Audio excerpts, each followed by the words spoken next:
Konnichiwa, this is T-Sakura, and you're watching PokeCast. Alright, for the third comic in the Vehicle Makes the Hero, I wanted to talk about Robotech Masters Issue 2 from Comico. And man, there's just so many stories. Next to Speed Racer, I watched as many of these as I can, and out of the two, I liked Macross more. I have to make sure I have a friend who is a huge Macross fan. I gotta make sure I do not call it Robotech whenever I get the opportunity, for that's not the real name of the show. You gotta love America, where they change around anime names just to make it the US release. I don't know. I hate it when they do that. But for all serious purpose, I have to call it Robotech Masters. That is what it's titled here. So no offense to all of you Macross fans out there. I understand how it goes.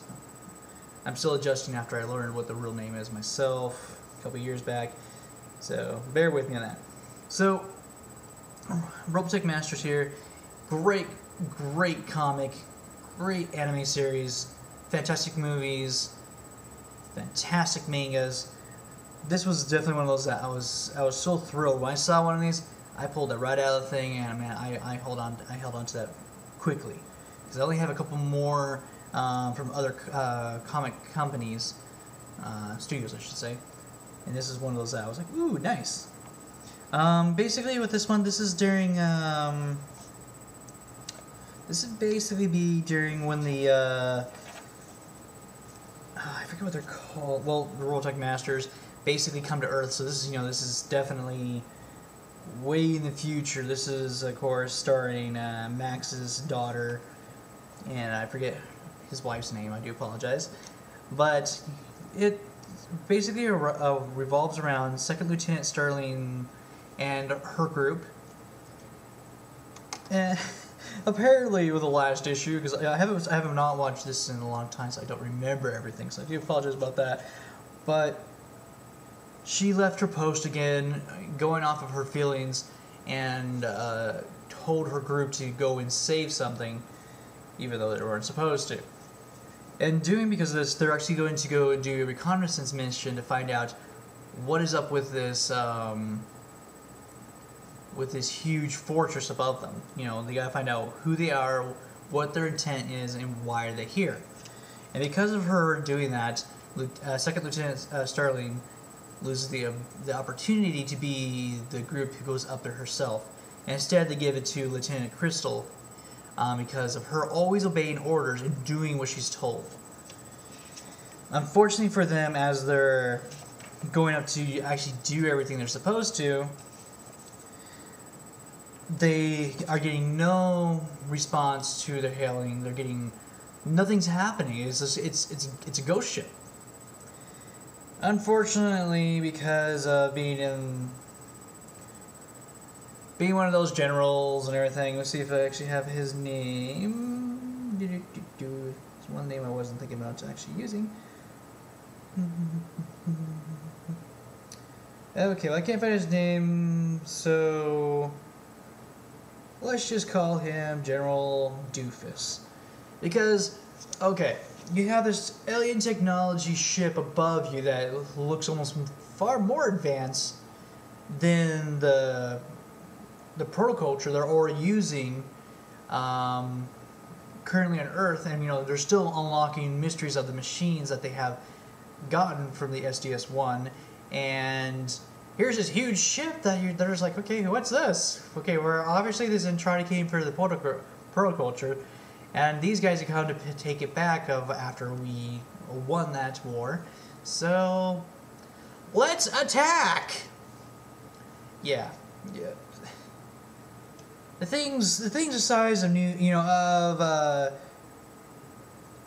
don't want to say New York, but probably an entire, let's just say the entire city of Phoenix, Arizona, with all the little cities combined and all that, we'll just say it's a huge, enormous ship. And of course you get the stupid Earthling.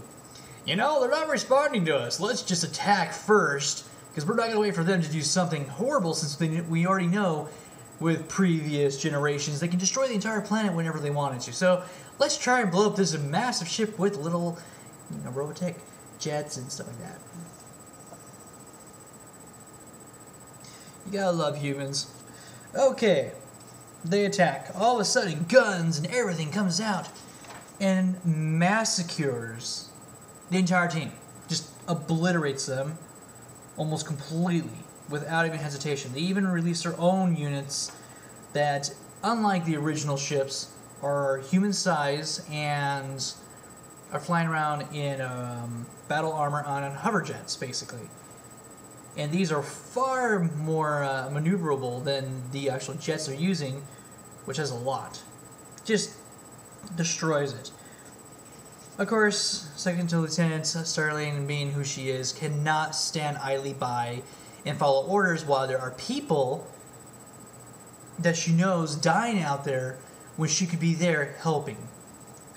And even though you have Lieutenant Satori come, you're not allowed to go anywhere. Stop where you are. There's only one guy who's like, you're a little late. They've already left. Oh crap. I'm going to, if I don't get arrested, and he leaves. And fight breaks out. They finally get in there, and point blank, she just saves the day. And just even reading it through comic form always brings back those memories of just watching how massive this story was, how exciting it was, and just seeing these fantastic machines. Now, literally, without these machines, they would not complete the hero. True, Lieutenant Sterling herself, she is a hero. Without a doubt, a hero. But her second part of her is her machine. And it was just so amazing just to be able to read this again and experience the joys when I was younger watching this massive series that was so impressive. Definitely one worth getting. For anybody who loves mechs, this is one of the series. It's a must-have. Yeah, keep an eye out for these. These are fantastic. The good news is this is not the only comic studio to actually get the rights to the Robotech or Macross series. So there is more out there, which makes me even more excited to get some of the more ones. I think I have one from Wildstorm, I think it is. I can't wait to review as well. So I hope you guys have enjoyed this review. This is TC Ciao, and sayonara.